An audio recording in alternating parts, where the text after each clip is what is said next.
everyone, I'm Rowena I'm Savina. and you're watching This Associate.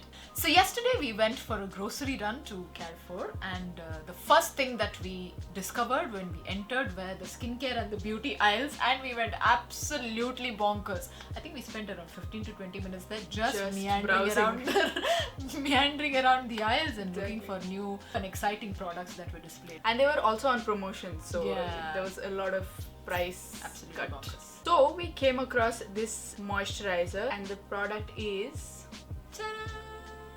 So this is the L'Oreal Paris Hydra-Genius Aloe Water Moisturizer.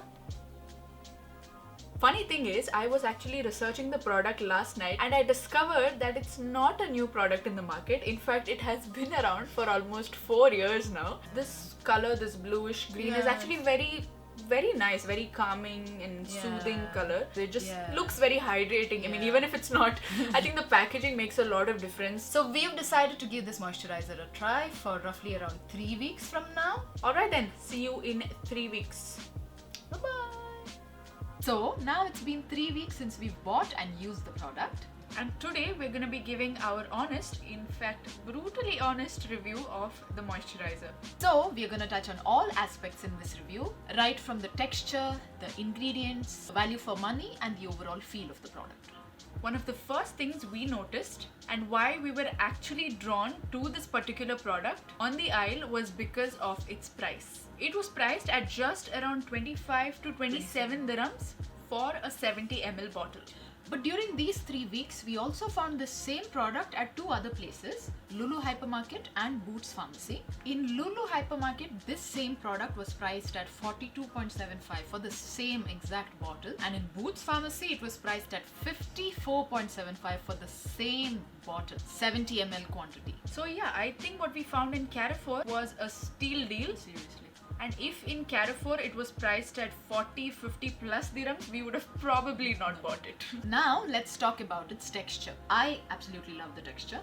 It's lightweight, it's gel-like, and it blends very easily into your skin. But since it's very lightweight, it also dried up very quickly when you applied it, so in no way would it have lasted for 72 hours as claimed on its packaging. Yeah, that's actually very true because I experienced it myself. So one night I used this product around 10 p.m. or so, and I think within 15 minutes I could feel my face already dry. So the 72 hours hydration claim didn't really hold good in my case. Actually, against this 72-hour claim, there's an asterisk with a comment saying instrumental test done on 26 women. And you can't really ascertain a lot from this statement alone. Now let's talk about the key ingredients. The second and the third ingredients in this moisturizer: aloe barbadensis leaf juice, which is basically aloe vera leaf juice, and glycerin, both excellent hydrating ingredients. The fourth ingredient is alcohol denat.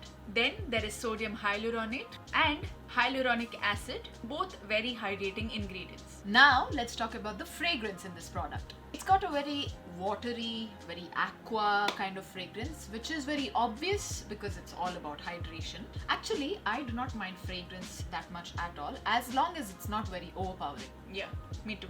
But sadly, in this case, the fragrance is a bit too overpowering. In my opinion, the fragrance of this product would be something that would be acceptable in a mouthwash or a toothpaste, not as a facial moisturizer. It was way too minty for my taste and I absolutely did not like that scent lingering on my skin after I put this moisturizer on. Also, fragrance is listed as the last ingredient in the ingredient list of the moisturizer, but it felt as though it was one of the top ingredients in it.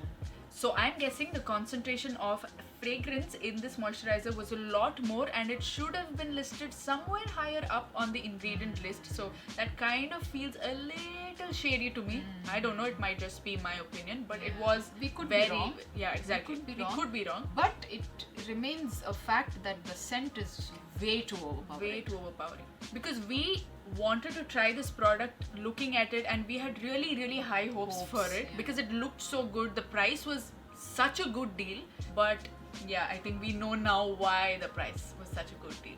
So yeah, this product would have actually been a good one had it not been for that overpowering fragrance. So it's not really a bad product other than the fragrance part, of course. So I have switched to using this on my hands and my legs. Same. But again, it's not a very hydrating product either. So if you have severely dry skin, this one is not for you. So would we buy this product again?